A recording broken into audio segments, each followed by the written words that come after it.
नमस्कार मित्रांनो, ठरलं तर मग या मालिकेच्या आजच्या भागाची सुरुवात होते त्याच ठिकाणाहून जिथे अर्जुन ते जळतं लाकूड महिपतच्या घरात फेकतो आणि महिपत ते लाकूड बघून सैरभैर झाला असतो.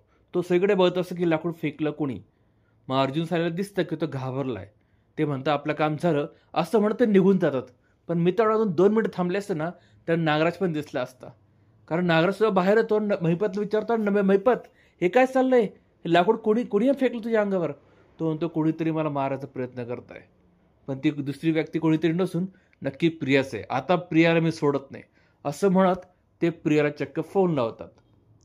होतं काय मित्रांनो, प्रियाला फोन लावल्यानंतर म्हणजे ते नागराच्या फोनवरून फोन लावतात आणि प्रियाला वाटतं की नागराज घाबरून फोन करतो म्हणून ती सुरुवातीला हसत फोन उचलते.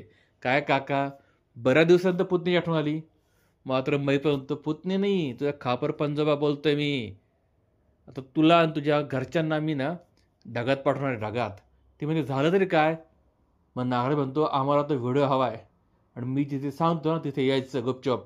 जास्त बोललीस तर तुझं काम तमाम. असं म्हणत ते फोन कट करतात. आणि मित्रांनो लगेच होतं काय, अर्जुनने त्या महिपतला फोन करतो की 22 वर्षापूर्वीचा ॲक्सिडेंट आठवतोय ना तुला? मला आठवतोय. आता मी तुला पुरावा देतोय. त्या जागेचं लोकेशन तुला पाठवतोय, लगेच लगेच निघून ये. आता महिपत काय होतं नागराला, हा माणूस नक्कीच महिपतने प्यारलाय, त्याला बहुतेक सुपारी दिली आहे म्हणून तो आपल्या मागे लागला. तुम्ही एक काम करा, तुम्ही त्या प्रियाला ज्या ठिकाणी बोलवलं आपण तिकडे जाऊन थांबा, मी त्या जागी जाऊन येतो असं म्हणतो. तिकडे निघतो.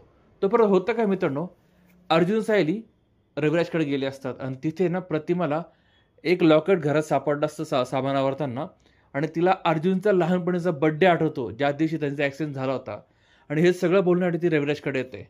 रविराज हे बघून आश्चर्यचकित होतो आणि त्यावेळेस सायली अर्जुन पण आले असतात. यांनाही कळतं की आता प्रतिमाला थोडं थोडं आठवत आहे, पण ॲक्सिडेंटबद्दल तिला अजूनही काय आठवत नसतं. मग आता रविराज वगैरे डिस्कस करतात की आपण महिपतला जसं ठरवलं आहे त्या जागी बोलू आणि बाबूचा फोटो त्याला दाखवू.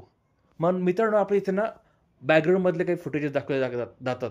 ज्यावेळेस बाबूचा ॲक्सिडेंट झाला होता, त्याला दवाखान्यात ॲडमिट केलं होतं, सायलीने त्याचा फॉर्म भरला होता.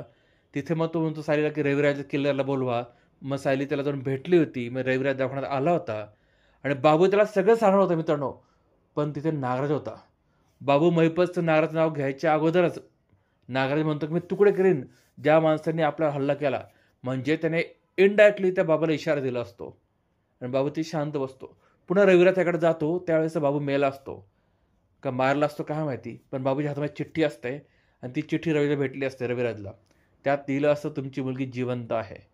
आणि मित्रांनो हे सगळं बाबू सांगतो सगळ्यांना.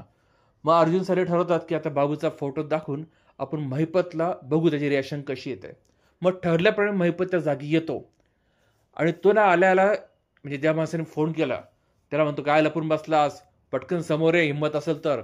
मग आता कोणी समोर येते फोन लावतो, पण अर्जुनने फोन बंद केला असतो. अर्जुन साली लांबूनच त्याची वाट बघत असतात. त्यांनी झाडाला एक बॅनरवर ना बाबूचा फोटो लावला असतो आणि दोरीने ते खेचणार असतात जेणेकरून फोटो समोर समोर येईल महिपतच्या. महिपत तिकडे तिकडे बघतात, नेमकी झाडासमोर येतो आणि मग अर्जुन तो फोटो म्हणजे दोरी खेचतो. तो फोटो समोर समोर आल्यानंतर मात्र महिपतला विश्वास बसत नाही की ह्या बाबूचा फोटो इथे आलाच कसा.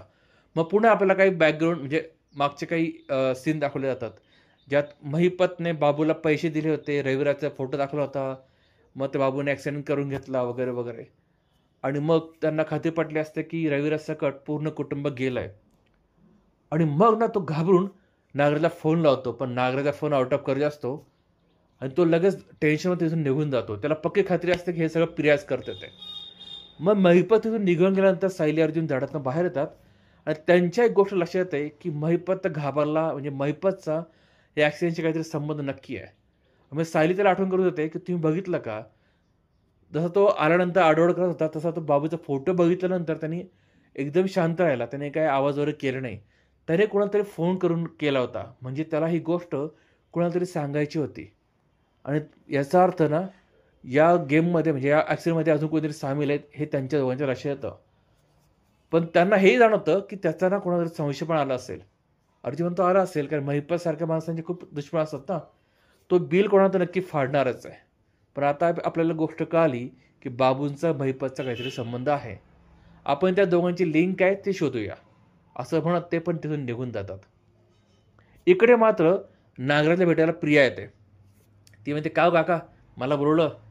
आणि कुठे तुमचा दोस्त महिपतनं इतका जोरात गाडीत आणतो, डायरेक्ट प्रियासमोर म्हणजे असं धडक द्यायच्या हिशोबाने आणतो. अचानक ब्रेक दाबतो.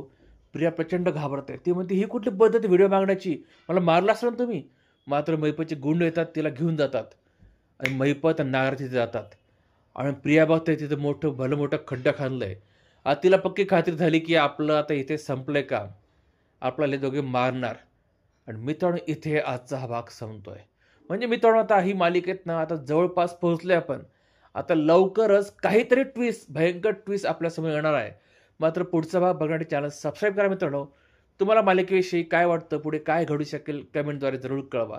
व्हिडिओ आवडला असेल तर लाईक आणि शेअर करा. भेटूया पुढच्या भागात. तोपर्यंत काळजी घ्या.